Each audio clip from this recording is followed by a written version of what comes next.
Anyway, Unit 12 is about financing real estate. So part of the process is we have to buy a house, we have to get a mortgage, unless you're paying cash, right? Or get a note to pay so that you can be in your house. So we're just going to get started in financing real estate. So in this unit, just in a nutshell, we're going to talk about mortgage instruments, benefits and drawbacks of different types of financing, ECOA and TIL, that's your Truth in Lending, RESPA, and the loan application process. Now again, this is a little outdated because the Truth in Lending Act has now been replaced by TRID, right? So it's TILA RESPA, or Integrated Disclosures. So we're going to have all that to go over. So the first thing is you have a note and a mortgage, and everybody talks about paying their mortgage every month. And they're not paying their mortgage, they're paying their note. The mortgage is the instrument for the bank to foreclose if they need to. It's a collateral instrument, right? So we have a promissory note, promise to pay a sum of money in the future. When you go to closings, people say, if you pay, you stay, you don't, you won't. They're talking about paying your note, not your mortgage. It's an IOU. A note without collateral is considered an unsecured mortgage. So if you go get a signature line or an unsecured instrument, so you go get a signature line of credit, or credit card, those are unsecured. They're not going to come repossess whatever you bought on your credit card. However, if it's a mortgage like a house or a car, then you have some type of other collateral instrument that you're signing. Right? A note backed by collateral with wording different is to a security interest, or a mortgage is considered a secured mortgage. So if somebody says secured or unsecured, that's what they're talking about. Do you have some type of collateral for it? And it says a note baked by collateral, but it's actually backed by collateral. So there's a typo on the slide, but I thought it was pretty funny, so I just left it there. Note has to state what? The amount of debt, the interest rate, the time of payments, and the terms of repayment, also the term of the loan, right? So you want to make sure that you have the right type of loan with the right type of collateral. Or if you signed up for a 15-year mortgage and you have a 30, then you need to make sure that your dates and times match. Here's your elements of a mortgage. Borrower and lender legal names. So you have to have your legal name. You have to sign by most people will require you to use your driver's license name. Sometimes they'll let you use a middle initial versus the actual full name. Signed by the borrower, has to be signed by the borrower. Why? Because if it's not signed, they can't foreclose. Legal description must identify the property, right? If you don't identify the property, then there's no collateral. Conveys the security interest. In other words, it gives them the right to foreclose if you don't pay. And it has to reference that promissory note. Why? Because the mortgage is no good if there's no note to pay it back. You can have security but no collateral. You can have security and collateral but no option to pay, then it doesn't really matter, right? Mortgage to the parties. So here we go with mortgagor and mortgagee. You're going to hear this a lot. So mortgagor is the borrower, the person taking out the mortgage. The mortgagee is the person giving it, right? Giving it or receiving the money back. So the way I look at it is mortgagee has two E's, lender has two E's. So you never forget. Mortgagor has two O's, borrower has two O's. You don't forget that. That way when you have a question, you say, which one's the mortgagor? Well, the mortgagor is the borrower because there's two O's in borrower. Okay? And we have all these different clauses you can have in a mortgage. You have an acceleration clause. It means it is due on default. So if you don't pay your payments, they can accelerate the balance due in full and exercise that right to foreclose. Prepayment or prepayment penalty. Prepayment clause means you can pay early without a penalty. Prepayment penalty clause means if you pay it off within a certain amount of time, you have to pay X number of dollars or X number of percent in penalty. Usually when you get something like, I like to use the RP funding thing where they say, we'll pay all your closing costs if you refinance with us. Well, if you pay all the closing costs, they're going to have some type of prepayment clause in there to recoup if you pay the house off in, say, 3 years, for example, right? And I'm not saying that his mortgage is due, but that's typically how they make money if something were to happen, right? Due on sale clause means you can't assume the mortgage. Due on sale clause means if I sell the house, the mortgage is due in full. A lot of times there's a bond. Second, for example, we'll have a due on sale clause. A lot of conventional mortgages have due on sale clauses. Government loans a lot of times don't. A lot of them are assumable. Then we have these two different theories of how mortgages and liens work, right? So, title theory means the title is held by a lender or trustee until the loan is repaid. You retain equitable title, you retain the right to use and enjoy the property, but you don't actually have the equity, or you don't actually have the title until you pay off the mortgage. Lien theory says you have possession and legal title to the property, right? But the lender has the lien on the property. So based on these two examples, what do you think Florida is?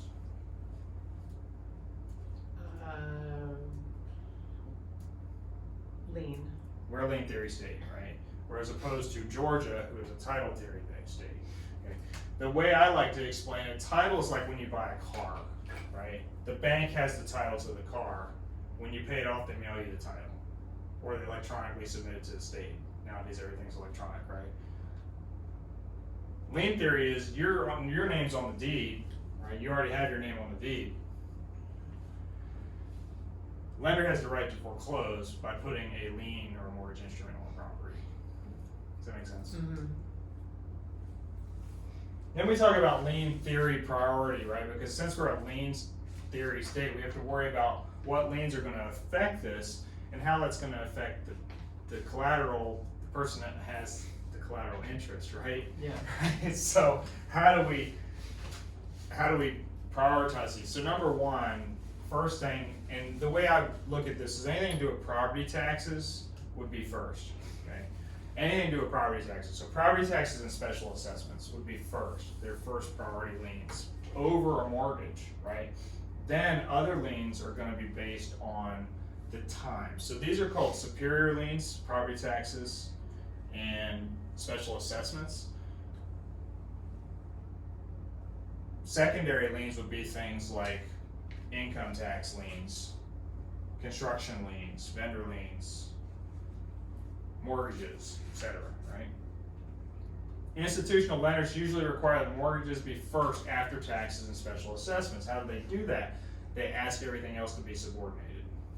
So if you have an open home equity line and then you do a refi, they're going to ask for that home equity line to be subordinated. We'll talk about that too. In the case of default, the lender accelerates the mortgage and we have a foreclosure, right? So again, if we're not paying our mortgage, obviously there's more to it. We can do short sales, we can do deeds in lieu of foreclosure, we can do a combination of different things, forbearance, for example, stuff like that, right? Lender has to produce original note or affidavit of lost note. So here's lender must product original note. No, it's produced, so another typo. But lender has to produce the original note. So if your mortgage has been transferred over and over and over and it was lost, there's a good chance that they won't be able to foreclose on you, right? So if you haven't signed it, they can't foreclose on you.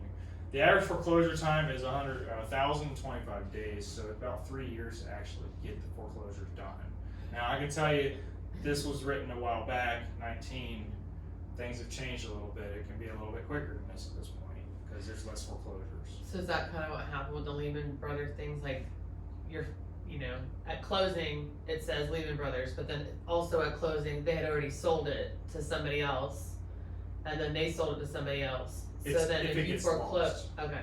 So on a mortgage, the way it's written is, I'm just going to use Bank of America's mortgagee clause because I work for them. So it's Bank of America, NA for National Association, and then it says its successors or assigns ISAOA as their interest may appear. So if it gets sold to another lender, then we're using that ISAOA/ATIMA, right? The problem is going through all this process, there's a good chance that those notes get lost through transfers and everything else. Now, if it's recorded properly, we shouldn't have a problem. We just pull it, right? But let's be honest, things don't always get recorded the way they should. Alright, so then what happens when they foreclose? They actually do a public auction. Now this public auction is usually done online. It's not necessarily as public as you would think. You're allowed to bid on it. You have to have a deposit on hand to bid. You have a maximum amount you can bid based on your deposit, and then usually the bank has a kind of like a reserve price bid in there, so you're not necessarily going to get the best deal. There's always somebody looking at it with the interest of the bank in hand. Right. So you might get a good deal, but you're not going to get the best deal. Because they do their appraisal or whatever. and Right. Yeah. You're better off trying to get if you're going to work through auctions to get properties, you're going to try to get something that's going to be an HOA foreclosure or a tax lien foreclosure, something like that, because there's more chance of you actually getting a property for a really good price. So that's what I was gonna ask. So HOA would come before the mortgage. Well, so HOA is actually technically after, but that doesn't mean they can't foreclose on it and try to sue for quiet title and all that other things. Okay, So, yeah, I was just wondering. so foreclosure, for the priority would be property taxes first. HOAs would be after, but the problem is again, if the HOA forecloses, then they have to fight with the bank, right? Alright, so the successful bidder of foreclosure gets a certificate of title. Also in a tax situation, same thing, you get a certificate of title. The difference is you get a tax deed with a tax certificate. Once you get everything, then you have to still obtain so many tax deeds before you can actually get it. So foreclosure is a little easier in that case. You get a certificate of title, lender's not paid in full, can request a deficiency judgment. Now, deficiency judgment would not be on the new owner, the deficiency judgment would be on the previous owner. Again, back when Obama was in office, this was pushed away, right? There was no deficiency judgments allowed when he was in office. Now things have changed again, so they can't do that. You also have this thing called equity redemption. So equity redemption means the borrower can prevent the sale, the forced sale of the property, if they come up until the actual sale time and pay the payments to catch it up and get it in full. Does that make it right? Mm-hmm. So you have this right to redeem. But then It's that's gonna be like all the fees and all of that. Right, as but it's well. really, really important that people know this, because even if you quote win the auction, you may not get the property if somebody gets in there and pays it off before you get it recorded, right? Because it's first come, first serve, you're done, right? It's happened on a Kentucky property that I know of, with a family that was going into foreclosure when somebody passed away, right? This happened. So it could be on the market. As a real estate agent, it could be on the market, right? We could have this house sold under contract and we're playing the game, right? We're trying to beat the mortgage foreclosure clock, right? Yeah. And it's happened. I almost bought one 3 days before foreclosure. I tried to get the money together to buy one to redeem the property and take it, because it would have been a good deal. The problem is I couldn't get the money in time. See what I'm saying? Mm-hmm. So I could buy this as a third party. Oh, okay, that's what the light 'Cause bulb it- just went 'cause- off. I was like, right? wait a second. I can buy this as a third party because the seller has the right to sell the property, right, until it actually forecloses. So the seller can sign off on it. Let's say this auction's at 3 o'clock on Friday afternoon, right? I close the house at 2 p.m. I get the property, right? Because the seller just signed it off to me and I paid off the mortgage. We've already had the money in route. Okay, Does so that make sense? yeah, so So you can stop the foreclosure all the way up until foreclosing. okay, so we actually looked at something like yesterday. They're behind on their mortgage, like 45,000. Okay. Okay, so how would that work? I would do a short sale. Okay, I would so call the bank and see if we can show some hardship, right? And then I would try to negotiate a short sale, get a BPO done, to you though, what I'm saying is to whoever wants to buy it. Right. Okay. If the seller wants to list that as a whole, is it buyer, or are you working with the buyer or the seller? The seller. Okay, so if you're working with the seller, I would, Well, I guess both. I would be working with both. right, but I would work with the seller to get the short sale approved through the lender. Go ahead and get an offer written from the buyer, have the seller sign off on it, send it over to the bank, ask for a short sale, and see if we can get it done. Okay. That's So what I it's would still do. 6 months down the road. We can get a short sale done in 45 days. Okay. Yeah, 30 to 45 days if we do it right, if you want help. Yeah. So, it's not a problem. So then we have different types of mortgage payments, right? So we have term, which is pretty simple, right? We have a 30-day fixed term, we pay it off. Common and development construction loans, balance comes due at the end of the agreed term. So a term could also be a balloon, right? So we have payments and then we have a payoff, right? Some type of term, right? Payoff, fully amortized, means paid off in periodic payments, principal and interest. This is the most common. Interest is the largest part of payment. A question that you see on the real estate exam says, in the early years on a mortgage, on the early years on a note mortgage, principal is larger or smaller than interest, right? And it will give you four different options. Interest is larger than principal in the early years. Interest is larger than principal in the later year. It will give you these options. So you need to know that interest is more in the beginning and principal is more in the end. So you need to just understand that, right?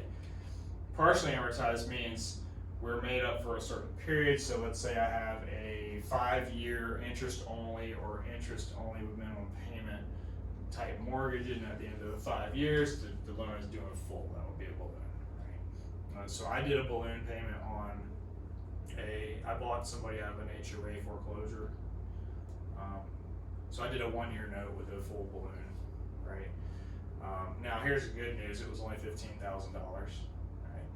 And it basically forced the guy to list the house. So we did it to get an advantage. I bought the person out of foreclosure so they didn't lose their house. Another agent listed it, we sold the house, I got my cut, he got his cut, everybody wins. So the seller didn't lose their $150,000 equity and they had this condo, right? And it was paid off, so there's no lien priorities. So there's a time and a place to do this. The balloon, I did a no payment until it was paid off. So they didn't have to pay any payments because the guy couldn't afford to make the payments. So Obviously, like, there wasn't that, yeah. let's just do a 1-year balloon, we'll pay it off in here, right? That gives them time to at least get an equity line or something on the mortgage, on the house itself before we foreclose it. You know, it's a win-win situation, right? You have a collateral instrument, you know you're gonna get your payments. If you don't get your payments, you get the house, right? So one way or the other, you win. So it's a good situation to be in if you're holding the note for somebody privately. Mortgage by payment types. So we have a bunch of different types of mortgages, and we'll go through each one of these. I don't know how deep the book does, but once we get through this PowerPoint, if we have to go back and we'll go through these. But adjustable rate mortgage is what? Adjustable rate mortgage is you're given I like to call it like an introductory rate for a fixed amount of time. At the end of that at the end of that period, we have an adjustment period. And an adjustment period is going to be 6 months or a year, depends on the type of mortgage you have. And payments will go up accordingly. And usually there's caps on the interest rates. Graduate payments, payments are going up over time, right? Reduction options, early payments. There's all these other ones, right? 15-year payment. I don't like how they do that. It's a 15-year mortgage, right? 3% down payments and buy downs. These are kind of weird. Like, I think these should be more put on the interest piece and not really on this slide, right? Because really in this day and age, you have fixed payments, right? And you have adjustable payments, right? Adjustable rates and fixed payments. Okay, so let's go into detail a little bit about this. So rates calculated by adding an index to a margin. So that's important. For an adjustable rate mortgage, it's index plus margin. So index is whatever the index we're going to use. So if we're using the London Interbank Offer Rate, for example, the LIBOR. You've heard LIBOR ARMs, right? LIBOR is very common. So if the LIBOR rate is 3% and the bank wants to make 2%, we're going to add those two together. 3 plus 2, we get 5%. That 5% is called the calculated interest rate. So if you see any questions about calculated interest rate, make sure that you have that formula in your head, right? So calculated interest rate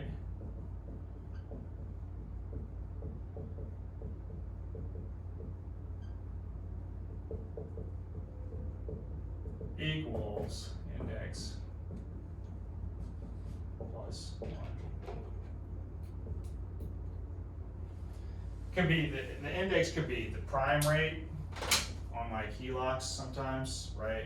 Could be the London Interbank Offer Rate. Could be any other rate they're going to use. maybe Aquin has something, I'm not sure. So you have four major indices. 1 year constant maturity yield on the treasury, CMT, we have the cost of funds index, we have the lender interbank offer rate. So these are some of the ones that you could use. These are 3 of the 4 here. Most common is the LIBOR down the bottom. Alright, so then we mortgages by purchase, right? We purchase money mortgage. People say, what is a PMM, purchase money mortgage, right? Seller financing. It's a fancy word for seller financing, right? What does that mean? We're giving some type of gift to equity. We're gonna hold a second. We're gonna hold a silent second, something like that. Purchase money mortgage.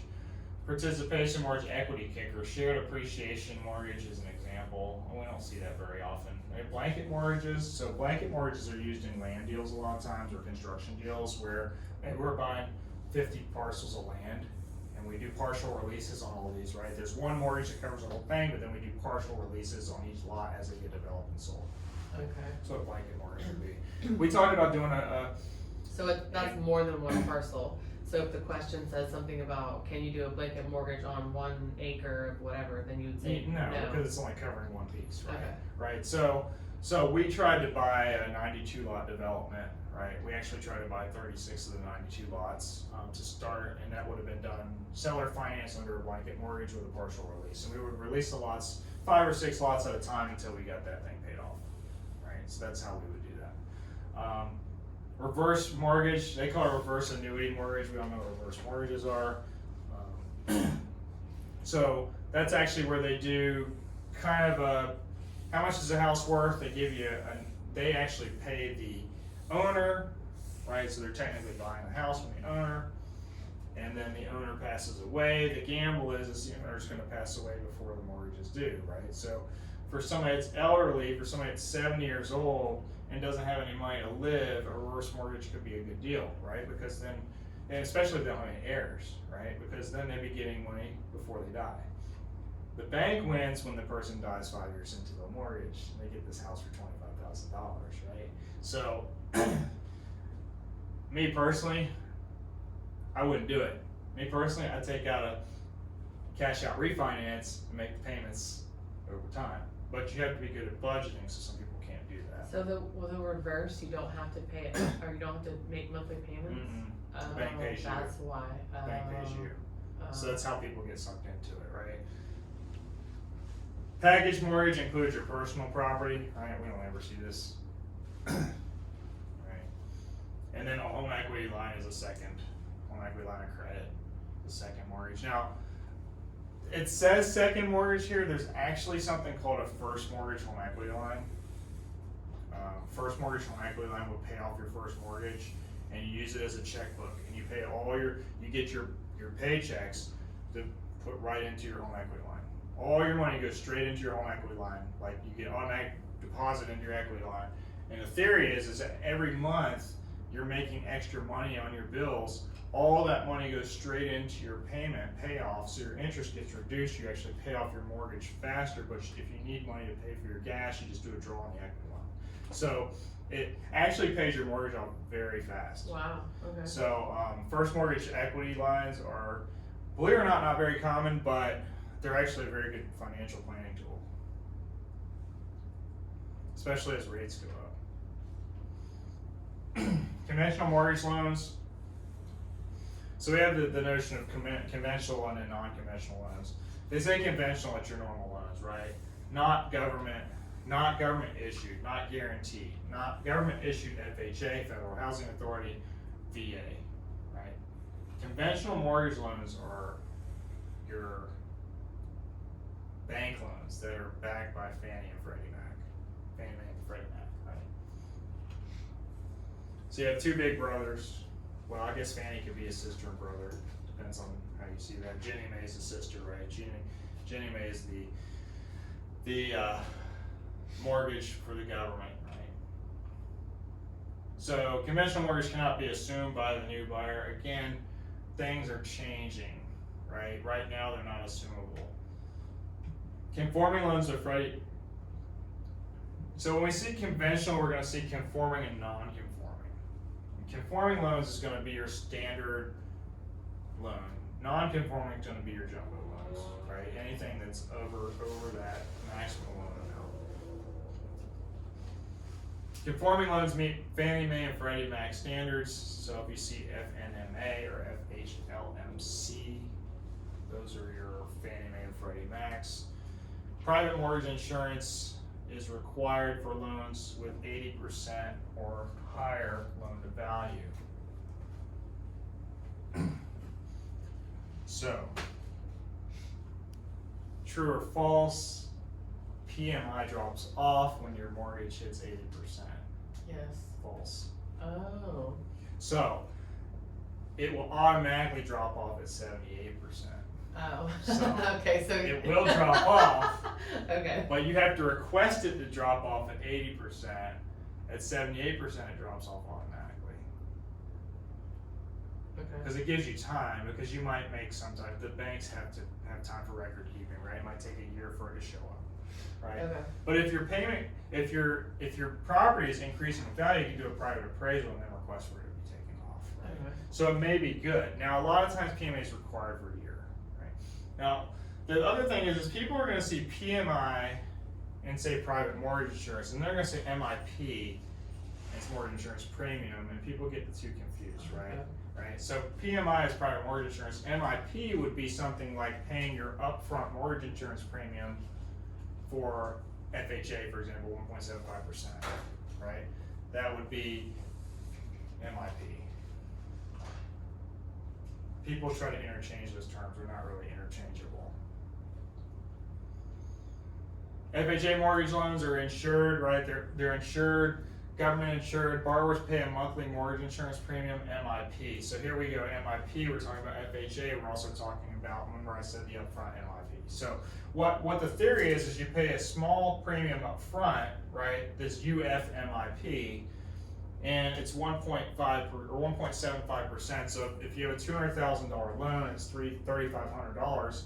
In return, your mortgage insurance premium, your PMI in this case, but it's mortgage insurance premium in this government program, is going to be 0.85% factorial. So it's going to be $1,700 divided by 12 months. So your MIP on a $200,000 loan would be, I don't know, $140 something a month. I think it's $141.66. And it's going to be, it's based on a constant. Whereas if you do it in a conventional loan, it's based on your credit profile, right? And your loan to value. So there's different tiers. Do you kind of know how all the tiers work? Like 80 to 85, 85 to 90, 90 to 95, 95, 97, 97 to 100, right? Now, the down payment for FHA mortgages, mortgages is 3.5%. So really, you have a $200,000 loan, you have a $7,000 down payment, but then you have this upfront mortgage insurance that raises your loan amount.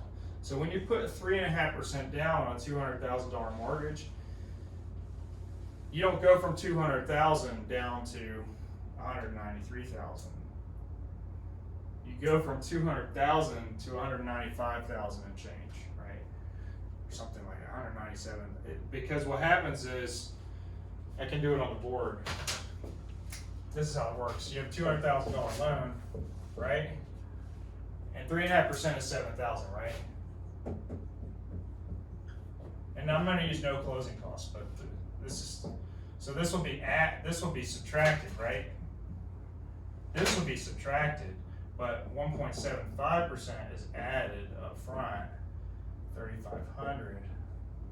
So your net will be 196,500. This will be your loan amount if you put 3.5% down, because this is added to the mortgage. The upfront MIP is added to the mortgage, it's not cash out of pocket. Does that make sense? Okay. Mm-hmm. It's not added to the pocket. This is upfront MIP, it's added to the loan, and then it comes off that way. So that's why people, when they do an FHA down payment, they don't understand, well, my mortgage only went down a little bit. Yeah. Well, it went down a little bit because we did this up front. Yeah. Why do I have this? Well, if you didn't have that, your MIP would probably be somewhere in the $400 a month range, for example, right? Because you're at the highest tier, you're at one of the highest tiers, right? So your MIP on conventional might be a $360 payment, right? But on this case, it would be 200,000 times 0.085%, or sorry, times 0.85%, which is $1,700 divided by 12 equals 141.67. So your MIP will be lower, so your overall payment will be lower. Does that make sense? Yeah.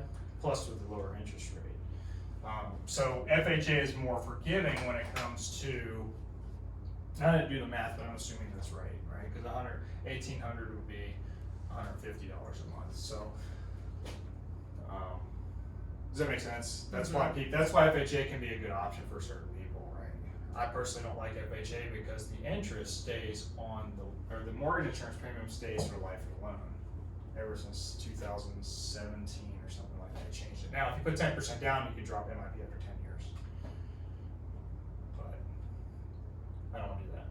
Okay, so that's where people are gonna get confused. That's where you get confused. Right? Because they can drop the PMI, but they can't ever drop the MIP. Right. Okay. So we need to explain this to people to make sure that they can. The only way they could drop the MIP is if they put 10% down at commencement of the loan, and they have to keep MIP for 10 years.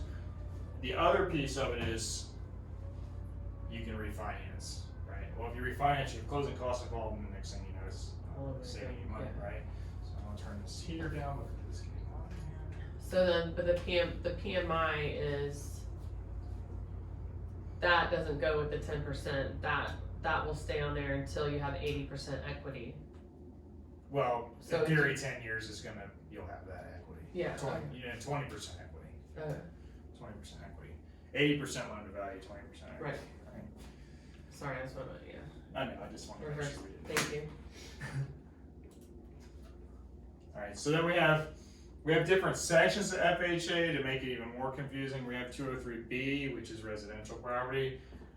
We also have 203K, which is going to be a rehab. We have 234 for condominiums, and we have 245 for graduate payment mortgages. This one here is the one that 203K says for construction loans. It's also rehab loans. We never hear about those. We hear about 203Ks, but we don't hear about the rest of them. Right, VA mortgage loans are guaranteed by Veterans Affairs, right? So it's another government-backed mortgage. Maximum VA guarantee adjusts periodically based on inflation, right? Lenders will loan up to a maximum amount with no down payment. So you have no down payment VA loans. Now, a lot of people will put money down on VA loans because they want the payment to be lower. And then we have the certificate of reasonable value, CRV. It's based on the appraiser's estimate of value. Remember, it's a government-backed loan. It's federally insured, it's federally related transaction. We have to have a licensed appraiser, right?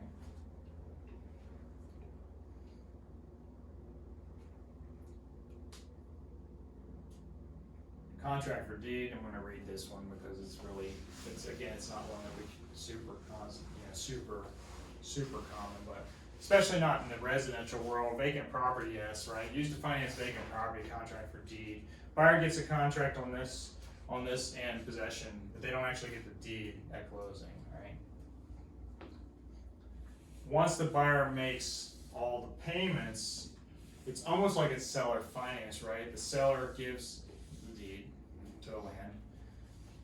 And if we do this as licensees, we have to be careful, right?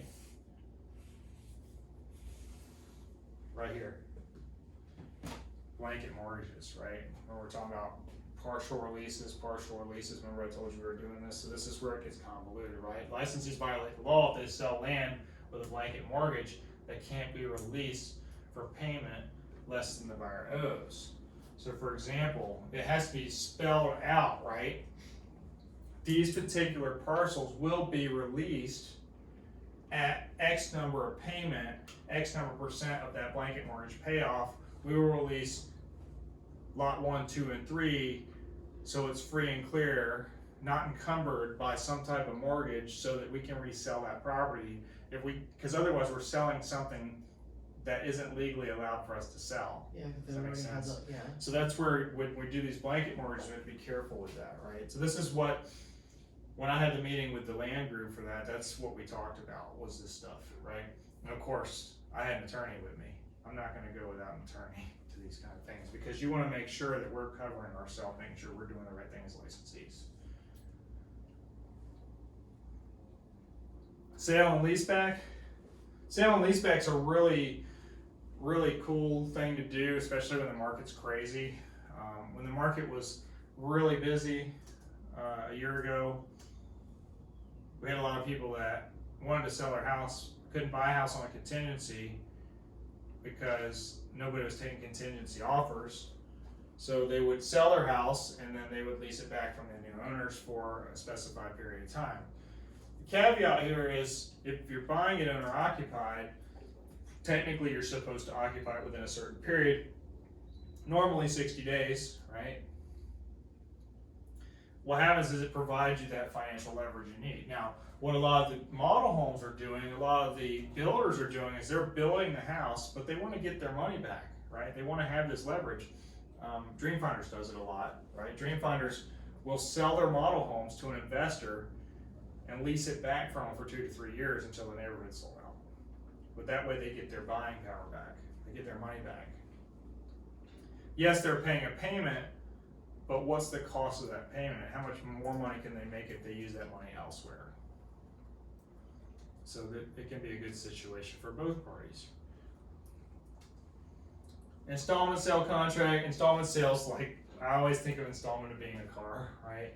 Installment sale contracts are owner financing, right? Many sellers like to finance property because it's good for tax treatment. So if you have someone who has a lot of money and they do a lot of owner financing, then they can make money off of it, but it also is a way for them to have additional write-offs. Additionally, seller can receive a higher price and get a good interest rate, because a lot of times when you're doing this seller financing, these installment sale contracts, your market interest rate might be 7%, but this person might have a 450 credit score based on maybe they got divorced or something happened in their life that they're not of bad character, but they have a little hiccup in their life, right? And they had to file bankruptcy or whatever the case is. They're not going to qualify for a mortgage. You can have a good credit score and have a bankruptcy, right? But can't qualify for a mortgage because of time constraints. So the seller may say, look, under the circumstances, market rate's 6%, I want 9%. Right? So you can get a higher return on your money, but the people are willing to pay it because they know in 2 years they're going to refinance it when their bankruptcy falls off, for example, right? So it's a win-win situation to get somebody in a house if they need to be, right?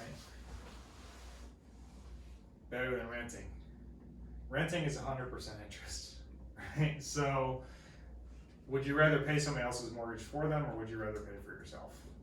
That's where this question is. And in some instances, renting is a good thing. It's just most of the time it's not. Right? Then we have our favorite people, one of our favorite people. We have the CFPB. You hear people always hiding behind the CFPB guidelines. The CFPB is Consumer Financial Protection Bureau. And this is basically the regulation that surrounds equal credit opportunity, civil rights.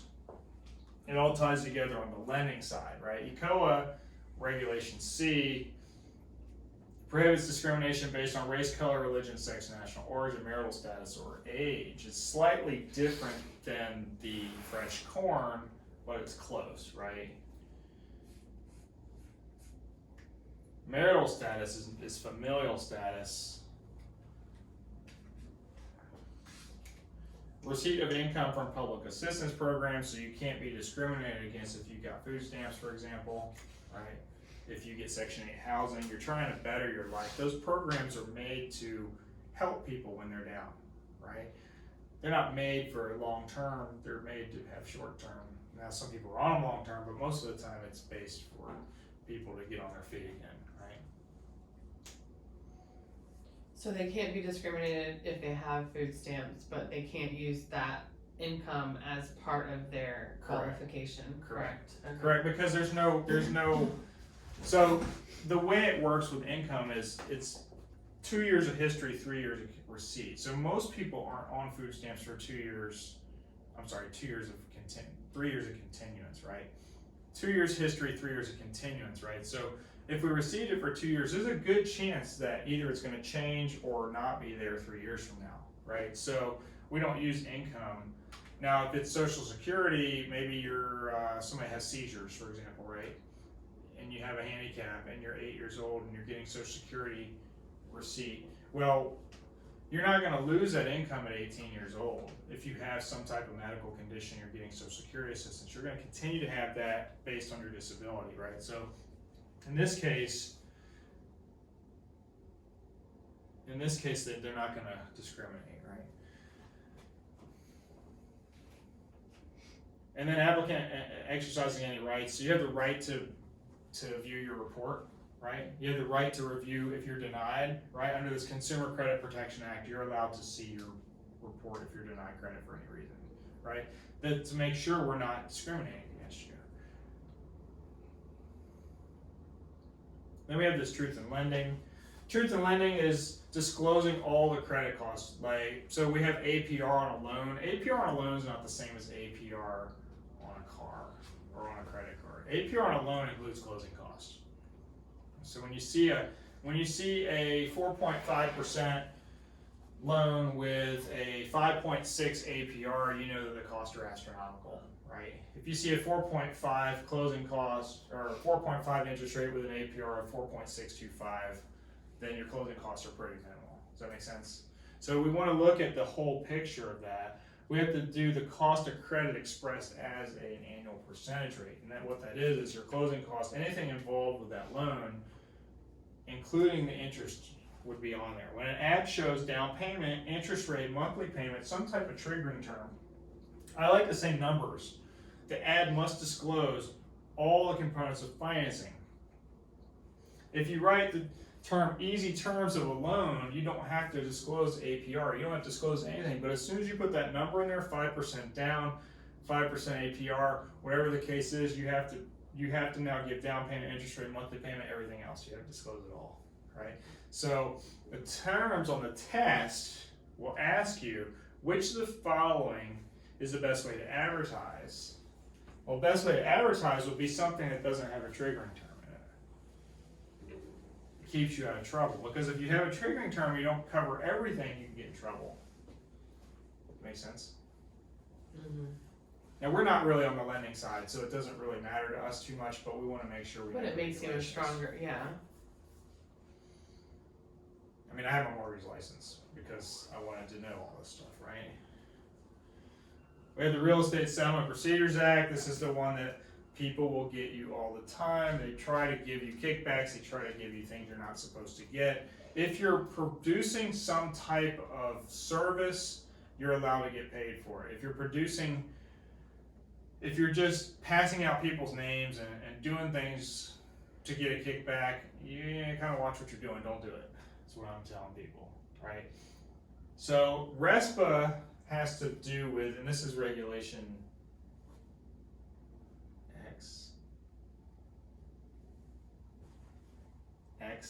Regulation X. If you see Regulation X, RESPA. If you see Truth in Lending, it's Reg Z. If you see Equal Credit Opportunity, it's Reg C. We're not going to talk about HMDA. HMDA will be Regulation B, right? Okay, so we need to make sure that if you see a question that talks about Reg X, Reg C, Reg Z, you need to know which one it's referring to. Now, the test is a little outdated because the Tiller-RESPA integrated disclosure came out in 2015, right? Some of this still is catching up because the test bank wasn't rewritten in 2015 when the laws changed, right? So you might see something on the Real Estate Settlement Procedures Regulation X, right? Applies to residential property, 1 to 4 unit family homes. Lender has to provide at the time of application the following: special information booklet, a mortgage servicing disclosure statement, and a loan estimate, right? We want to disclose costs up front. If the costs are high, we have to and we change the cost, maybe they're too low, and we change the cost more than 10%, we have to redisclose. We want to make sure that the right numbers are going out. Now, obviously things are estimates, right? Third-party services that you shop for on your own, they don't have to redisclose for.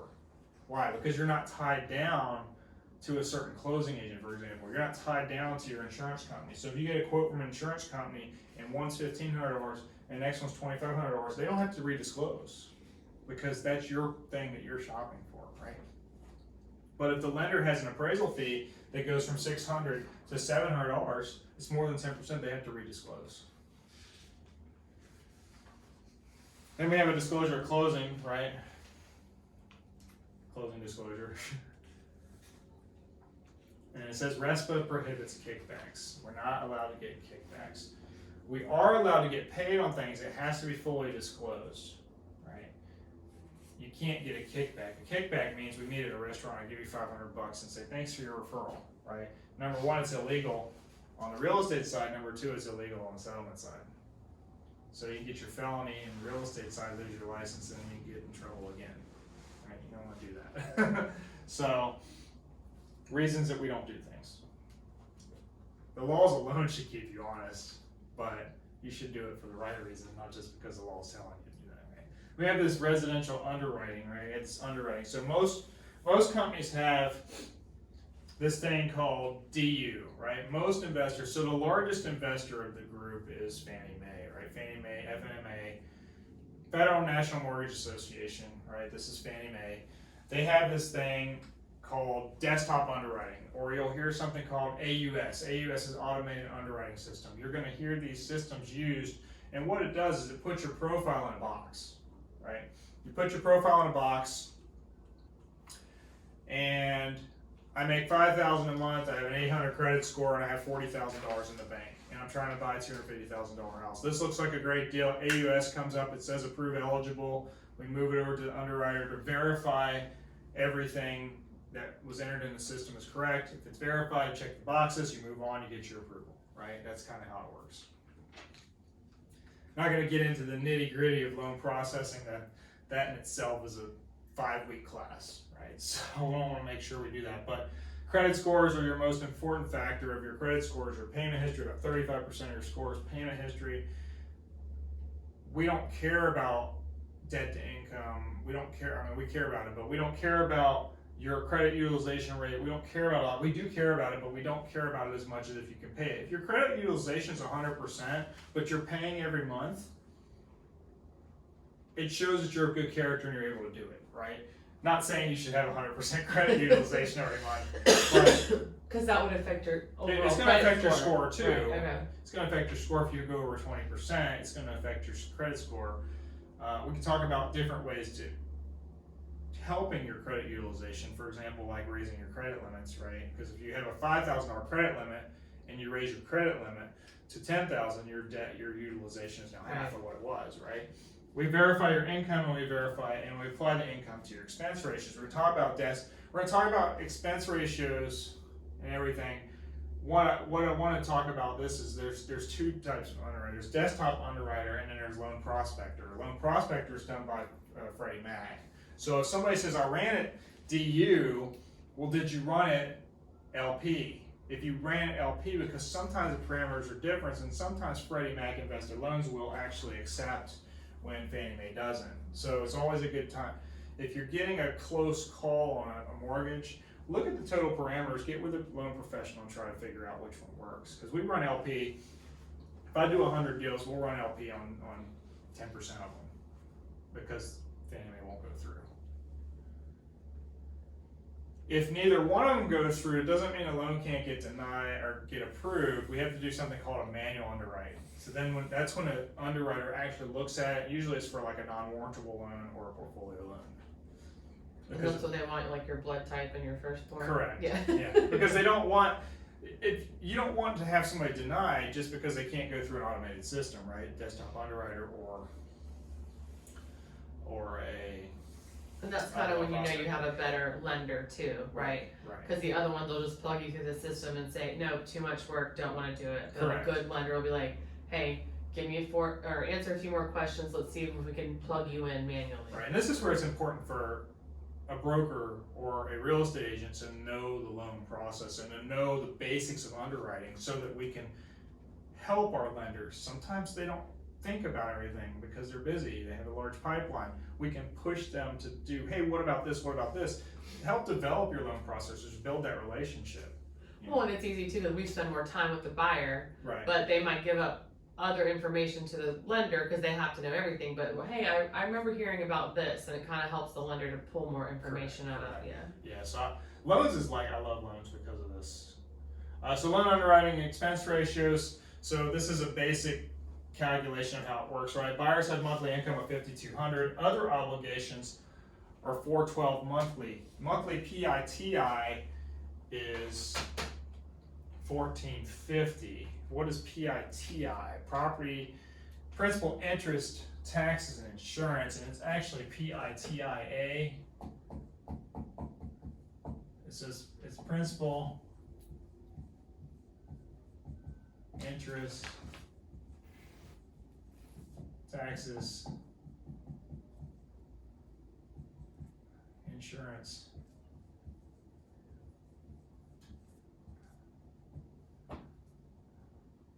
HOA, but it also has MIP calculated in there, right? When we say principal, interest, tax, insurance, we also are using HOA and MIP in the front end ratio, right? So we have this thing called a front end ratio and we have this thing called a back end ratio. So we're going to talk about ratios because that's coming up next. Ratios. So we have three different requirements. We have FHA, we have VA, and we have conventional. And this is going to be conventional USDA. All right, we have three different types of ratios.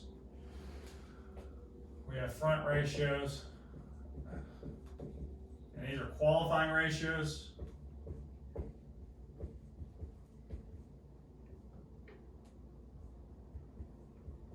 Is that how you spell qualifying? I don't know, back end.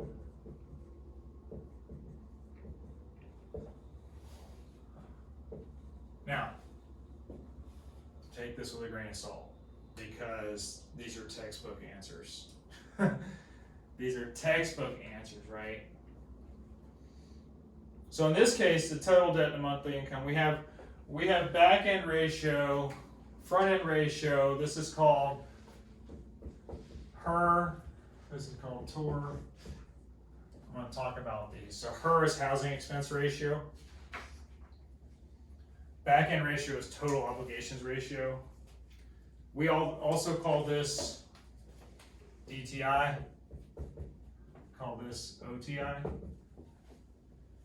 So when you hear somebody say DTI, are we talking about front end or back end? The problem with DTI and OTI is that people that don't understand the lingo, they will say DTI, right?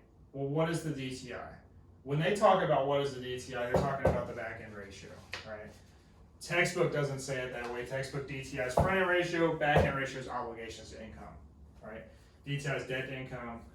Total obligations ratio, TOR, OTI, back end ratio, those are back end ratios. That means we're including your student loans, your car payments, minimum payments on credit cards, HELOCs, whatever you have, first mortgage. The front end ratio is your PITIA divided by your debt, your monthly income, right? Your monthly income. So, housing expense ratio for FHA, 31%. 43 back end, VA 41,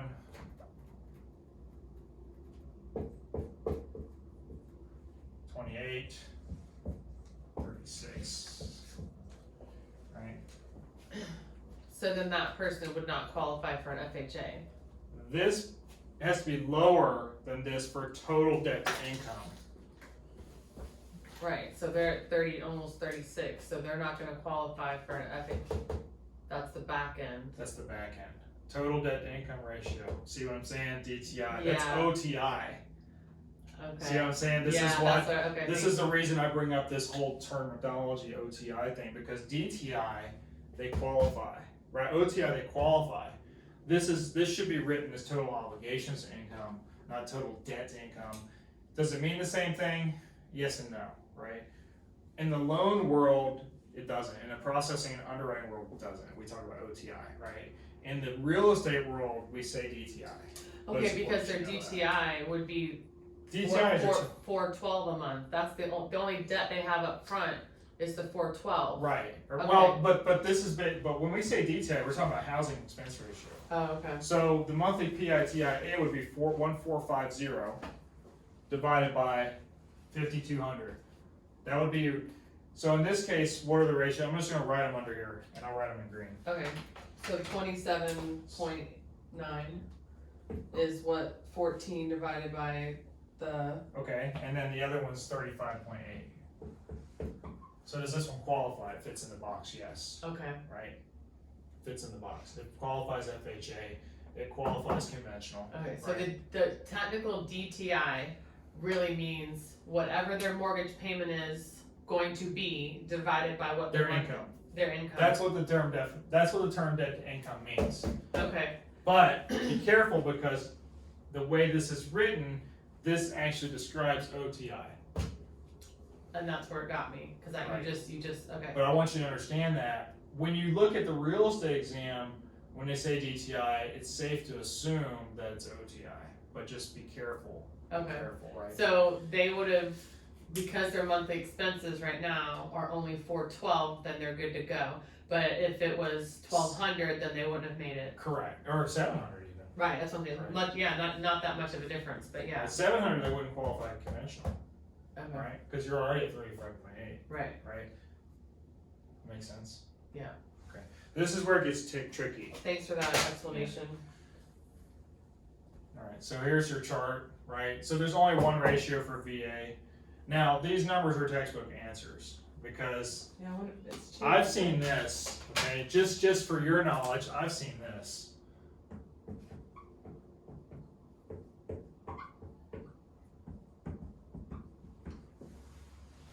For loan approvals. So, so, this one actually was one of my people. One of my agents bought a house VA, he had a 72% ratio. It was before they had a license. Well, how the heck can we get a 72%? Well, there's something in VA called residuals. So they take into account everything else, right? Your electric bill, for example, they take into account all this other stuff. In this case, the husband was applying only, right? But they looked at the wife's income as a mitigating factor. Okay, like a. Because it's an- extra household income, but we weren't using it for the Okay. loan purpose. So that's kind how of we like if got you were it. getting alimony or something. Right, so that's how we got it approved. Okay. Right. So that there's different ways to figure out. View a situation. Correct. Yeah. Correct. So like if she was getting alimony from somebody else, but we weren't using it for the loan, it might skew the ratios, right? More than likely, it's when there's a second income in the house.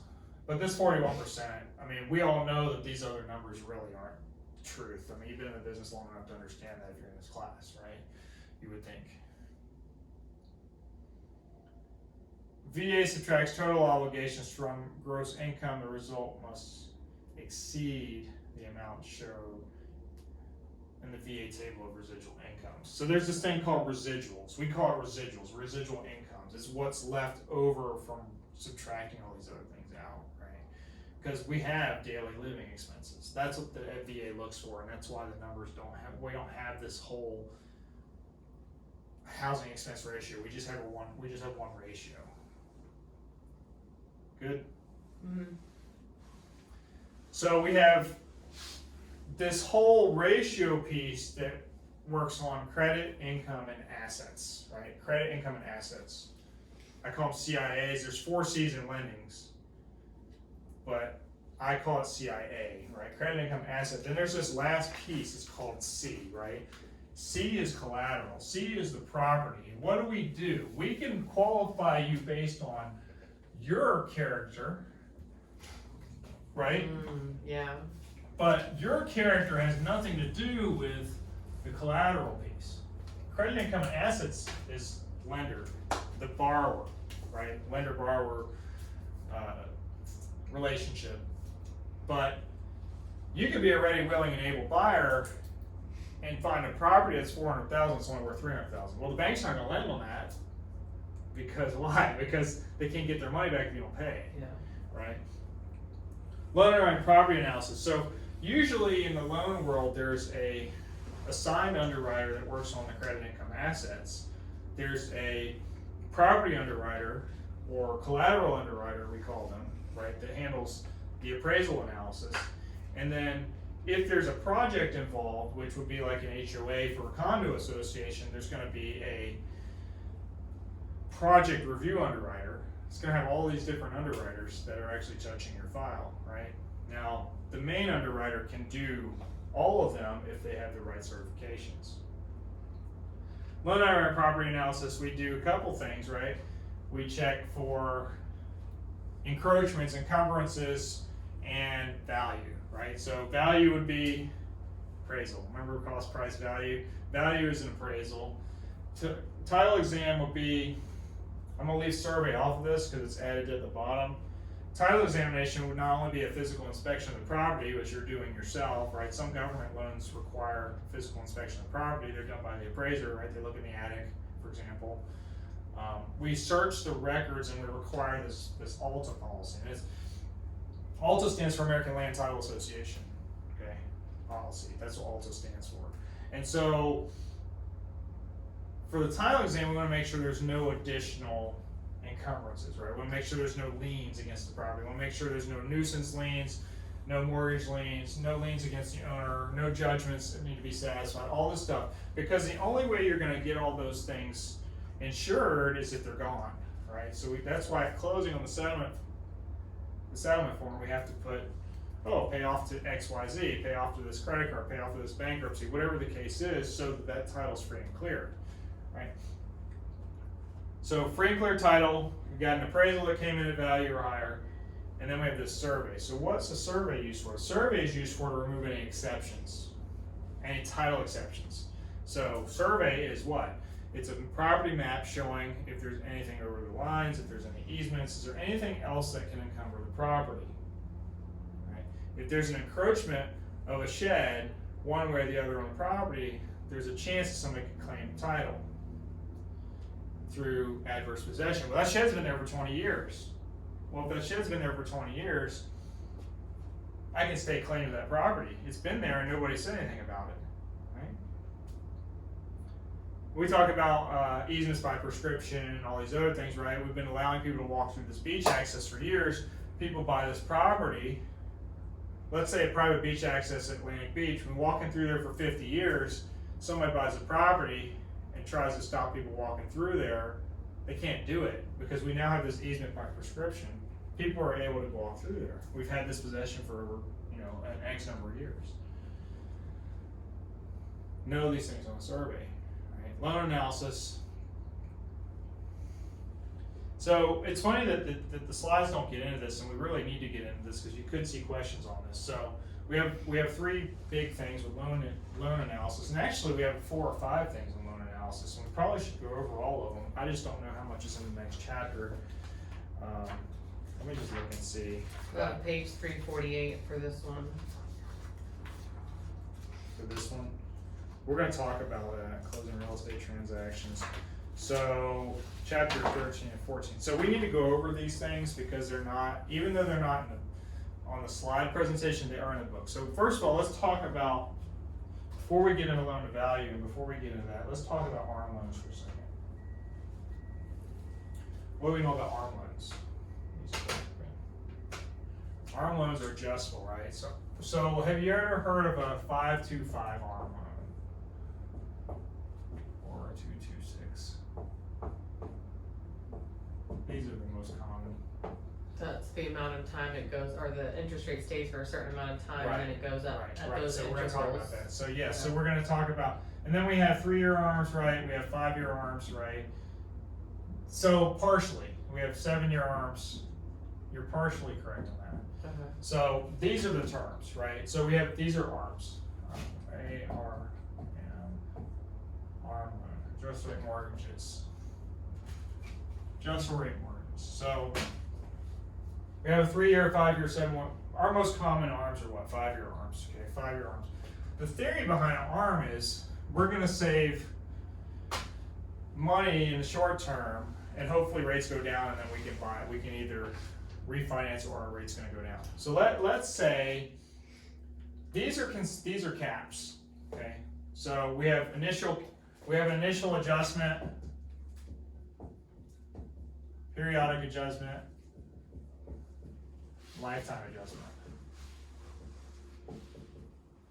I'm going to use a dramatic example. I'm not going to do 226. 226 is one of the types of caps. These are called caps. All right, so these are caps. We have a 5-year arm. Today's interest rate is 4.7 on a 5-year arm. Let's just say 4.75. And we have 525 caps. So this is year 1 to 5. We have this fixed interest rate for 5 years because of why? Fixed rate, fixed period, right? Fixed. And then this is adjustment.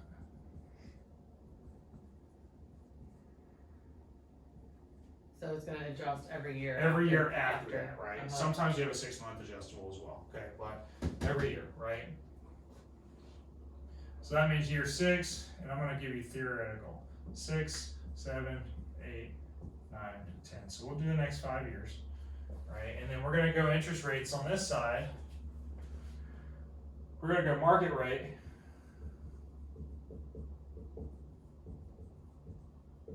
And in year 6, the market rate, what is the interest rate? This corresponding interest rate is going to be different, right? So let's say the market rate is 6.5, 8, 10, 9, 11. Let's do 12. Sorry. Let's change this. I want the numbers to look good. So obviously these are crazy. The rates aren't going to go up and down this much, right? They could. So if our initial rate is 4.75 and our market rate in year 6 is 6.5, how much is the rate now going to be on this adjustment?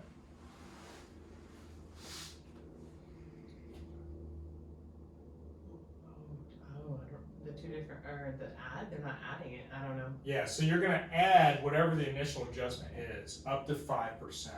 Okay, so that initial adjustment would, because the market rate's this, the interest rate's now going to go to this. Does that make sense? Okay. The next adjustment can only go up 2%, because the next adjustment, once this is gone, that initial adjustment's gone. Now we have a periodic adjustment of 2%, right? So this rate can go up 2%. So is 8 less than 2%? Yes. So 10 is 2% or less, and go up to 10, right? Year 9, what does this interest rate go to? It can't. Well, it can go down because it can go up or down. Oh, it can go up or down, right? So in theory, this could go to 0, right? Because it's 5%, I understand. right? Okay. Because it's 5% is less than that, right? Mm-hmm. So this would go back to 8. Why would it go to 8? Because of the 2. Because of the 2, right? If it was 7 again the next year, it would go to 7, right? If it was 5 the year after that, it would go to 5. But it went back to 12, so how far can it go? It can only go back up to 10. Even though it went up 5 here, it can only go up to 10. This number means it's the most it can go up or down. Did I lie? I lied, didn't I? I lied, didn't I? I was wrong. What the heck? Okay, so I lied. So let's change these numbers. So that's based on periodic adjustments, right? There's a caveat to that. This number isn't 10. This number is 9.75.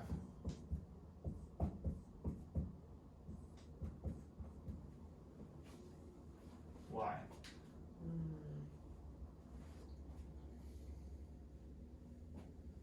5% cap means I can only go to 9.75.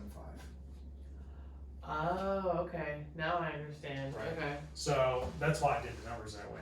Okay. But I wanted to show you the first part. I wanted to show you the theory behind it, right? The theory is it can't go up or down more than 2%, right? And it But when can't go higher than 9.75. But it can't go higher than this. I gotcha. It can't go higher Now I than that understand. 5 Okay.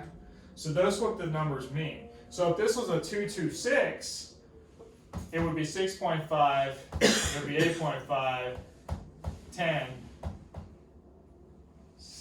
8, and then 10 again, right? Because in the next one, it could go up higher. So if we went one more year on a 226, it could go to 11 point, right, or 10.75. Yeah, and that's a drastic. I mean, that's a drastic swing for somebody. Right. So when we qualify people on an ARM, we use this higher rate. That's how it works, right? So that's how ARMs work. I do want to go over that because the book didn't go over it, but you may have something in there. The reason I want to do that is because if we get into, I don't know why this eraser's not working all of a sudden.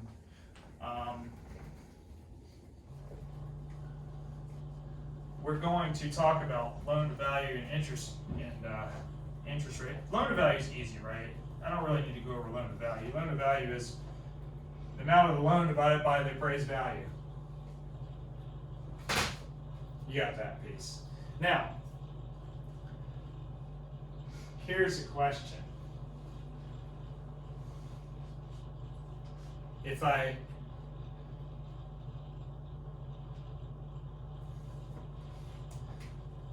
buy a house for $400,000, appraisal's $450,000, so I purchase this.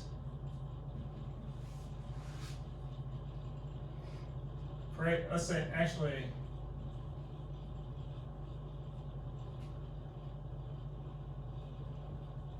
Appraisal's $450,000.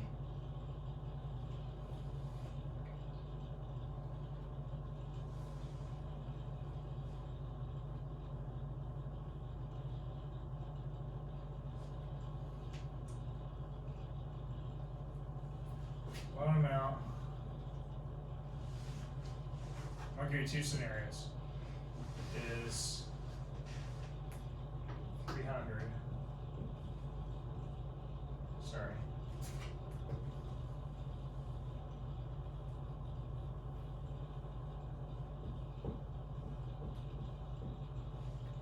And that's 380. On this side, purchase price is 300.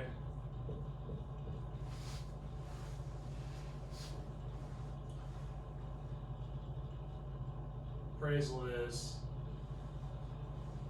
305.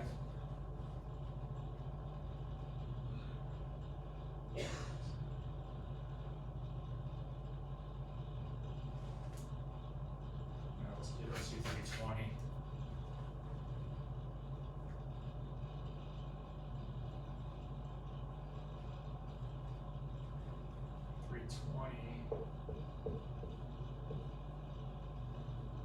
And the loan amount is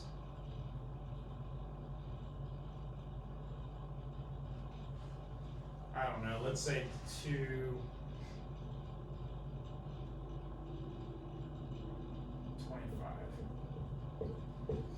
My question here is, do we have PMI or not on either one of these loans? Not on the first one because you already came up with enough, or you already have enough equity. That's your question. Okay, of course it is with you. It's a I trick like it. question. I like it It's a because I trick learned. question. Okay. This has PMI. This does not. Why? Because when you buy a house in the lending world, this is a purchase transaction. If this was a refi, this would not have PMI. Okay. Because it's a purchase, they use the lesser of the purchase price or the appraised value to calculate loan value. So if you see a question on the exam, it says it's a purchase, it would be this one, That I'm 95%, looking with. Okay. right? 95%, right? This one is 75%, right? So you have to be careful. Okay, thank you for that. Right? That's why I like to do that. Okay, so that's the only thing I really want to talk about on loan to value. You understand how to calculate loan to value. It's the loan amount divided by the purchase price or the appraisal, whichever is less on a purchase. If it's a refinance, then you would do just the appraised value because there's no purchase price. That's why we do that, right? But it's always less because the bank wants an advantage. It's just like creditors, they want to have the advantage, right? So now we got to talk about interest rates and discount points. Remember we talked about calculating interest rate. What's calculating interest rate? It's margin plus the index, right? Index plus margin, right? Calculating interest rate. What if I have a $200,000 loan and my interest rate is 4.5%, and I want a 4% interest rate.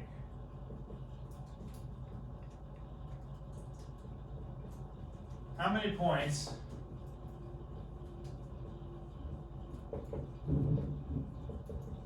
what's the cost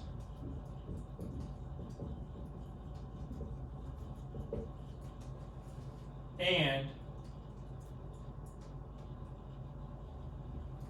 that's it. How many points and what does it cost? What do you know about interest rates and points? There's two things you know about interest rates and points. Number one, interest rate, 1/8%.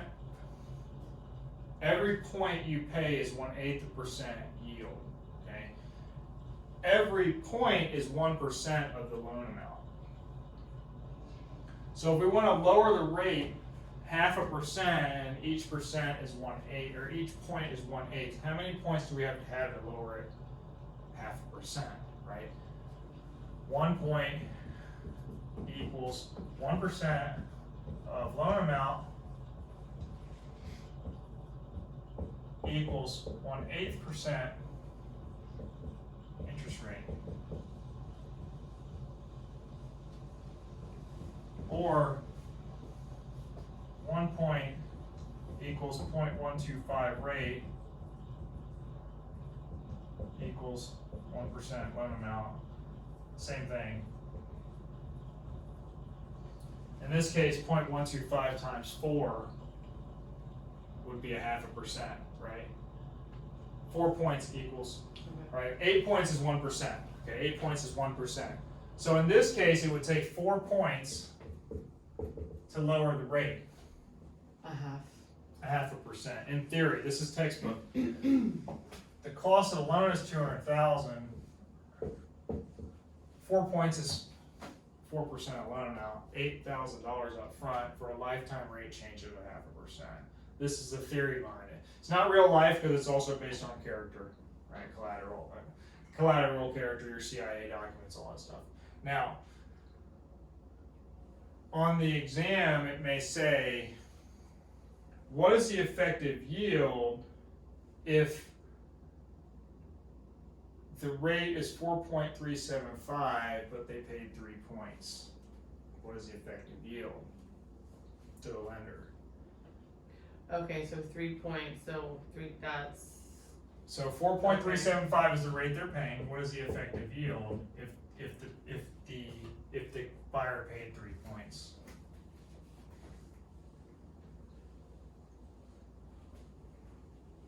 Doesn't care how much it costs. What is the effective yield if the buyer paid 3 points? Well,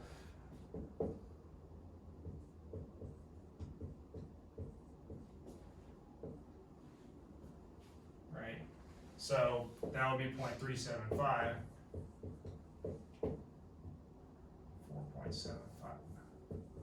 4.75%. Oh shit.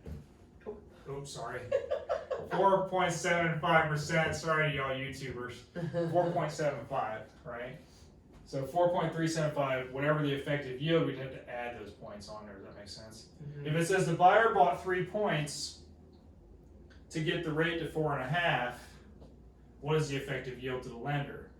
4.5 plus 0.375, 4.875. That's how you would figure it out. Does that make sense? Mm-hmm. Because they might give you a dollar amount. On a $200,000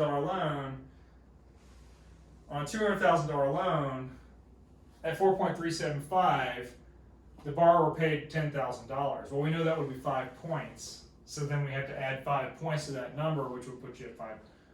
So your buying Sure. point, okay, so your buying points to keep it down, but how they are qualifying you is technically still on the floor. No. Oh, okay, So when you buy down points, the assumed interest rate is going to stay the same. okay. So you're qualifying on that lower interest rate. So that's why when somebody's got, let's say they have a debt ratio, and I'm going to use a conventional debt ratio. Let's say they have a conventional debt ratio. We know that the ratios are 28 and 36, right? So let's say the front end is 27, but the back end is 37, for example, right? They don't qualify, right? Because this one doesn't fall in the box, right? So what they'll do is they'll say, okay, well, if you buy 4 points, then this is now going to be 25.5, and this will be 35.5. So now this fits in the box, right? We had an extra $10,000 in the bank, so buy your points down, you can qualify. So that's why sometimes, does that make sense? Mhm. So sometimes we need to buy points to get that rate lower so that we can qualify and be in that box. Okay. This is a conversation when you have an iffy borrower. Can we get a gift for $4,000? We might be able to get you in that situation where we can qualify you. Or qualify you for more. Correct. So say, hey, if you can find this 4K somewhere else, that's gonna bump you up to that 350 when, you know, right now you're only qualifying for 300, you don't like anything in that range, we need that 4K to Correct. kind of. So then there's somebody who says, well, what about bond? I can get a bond loan. I can get an extra $10,000 in down payment assistance or whatever the case is. The problem with the bond loan is now this ratio is going to change. The qualifying ratio is not going to be that actual 36. It might be lower. See what I'm saying? Mm-hmm. Now it's higher than that in real life. It's like 41, but that's not the point. The point is the discount points can be used to manipulate the automated underwriting to get you to the result you need, right? As long as you have the cash to do it and you have the reserves, then you're good. But this is where that lender that doesn't know what they're doing will tell you, sorry, it doesn't qualify, have a nice day. Run a scenario, see if it works.